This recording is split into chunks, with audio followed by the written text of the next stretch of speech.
One of the important and essential elements in making this work is maintaining the balance between the local, the local autonomy and site participation, and yet having some district guidance and district expectations in the framework.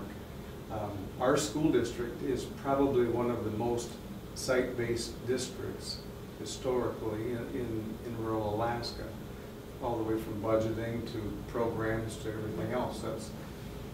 That's just how LKSD has been. Mm-hmm. So we're coming from a history of schools doing pretty much doing school the way, however they are putting it together, to a situation where we want to have enough central or district guidance so that there's some structure, there's some expectations, but within that, there still is a lot of the ability to use the local, the site's leadership, the PLCs at site, because every school has their unique characteristics, and if we don't recognize that, there's no way to make one size fit all out there. And so, plus we have a fairly, the expertise in our leadership group is at a fairly high level, and so those folks are essential in how things play out with the kids. So. Now, if a third party was to come into the different 27 sites, would there be an expectation, though, that there would be some similar characteristics that would say that's a reflection of where we are in our 3 focus areas? And so what might you see with the conversation maybe with a parent, or what would be the conversation you might see happening with the teachers? What might be a conversation that's happening with that site administrator and the local community? What might that look like?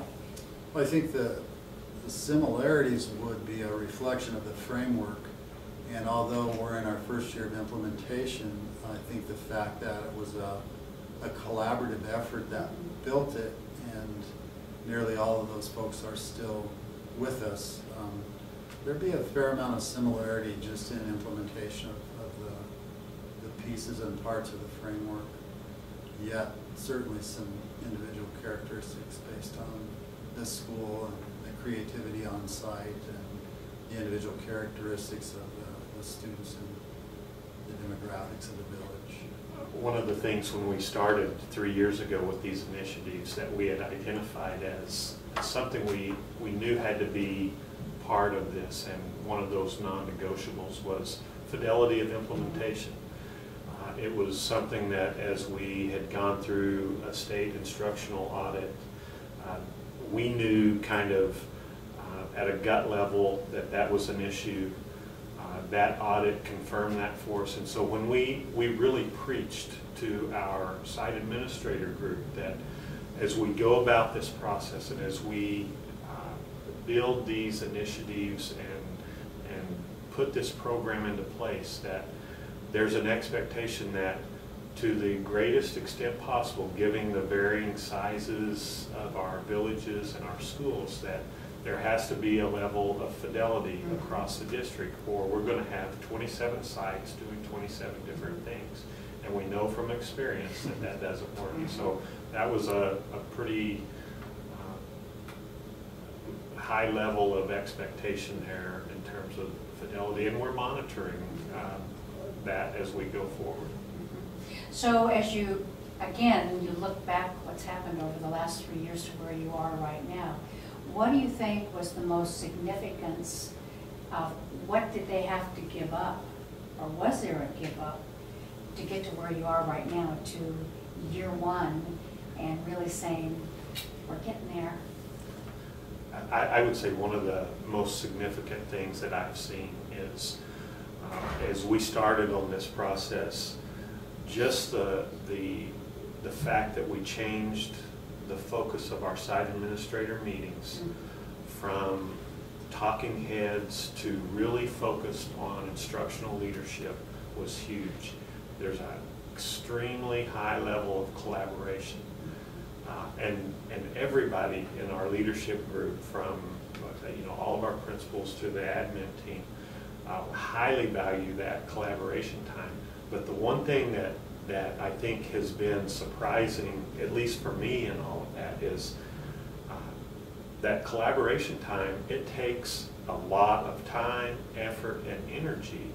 And there's a sense then from our site administrator group that they're overwhelmed with things. And so kind of along with that, we've really kind of tried to develop the idea of shared leadership at the site level. So it's not everything has to funnel through the site administrator, that they can build capacity at the site level to have leaders within their staff on certain things. So they don't have to be the expert on everything. And so that's kind of a nuance to it that I wasn't expecting the extra level of time, effort, and energy that it took on the collaboration piece.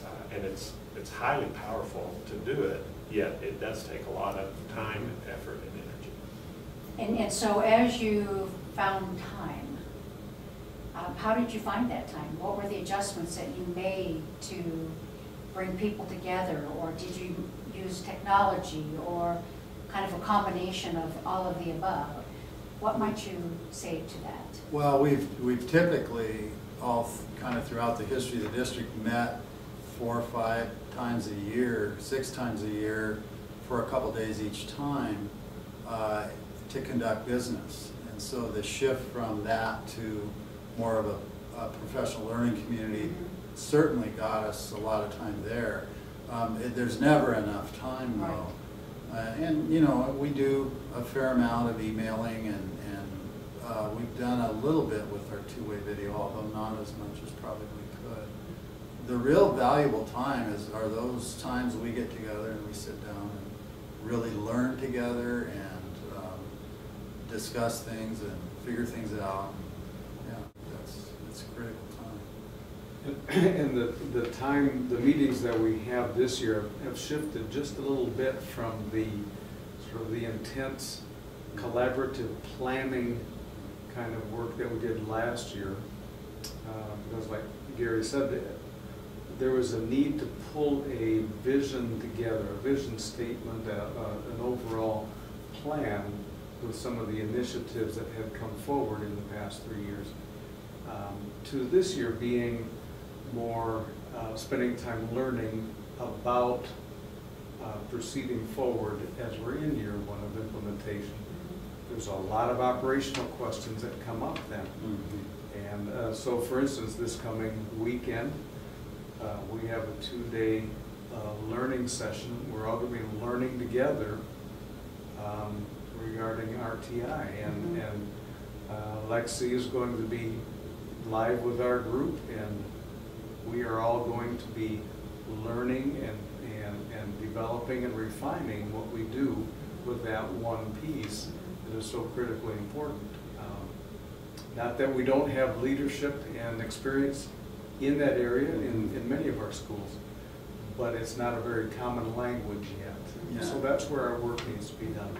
3 years from now, when we look at where where this process has gone, we would anticipate a much more refined and much more commonality in our expectations and in how the programs would be, how they would look at out at site. So that professional development that we're doing is also a direct result of earlier this year us asking our site administrators and them telling us, look, this is where we need to go in terms of our own professional development.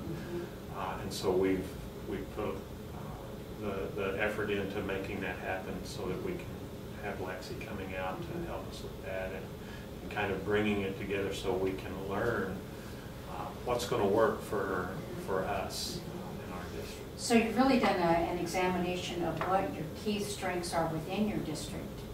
And then you're reaching out beyond your borders, so to speak, and getting other expertise to either come in and be a part of that, or you take your teams out to other places where you really think that that's complementing where you currently are, where you've been, and where you really want to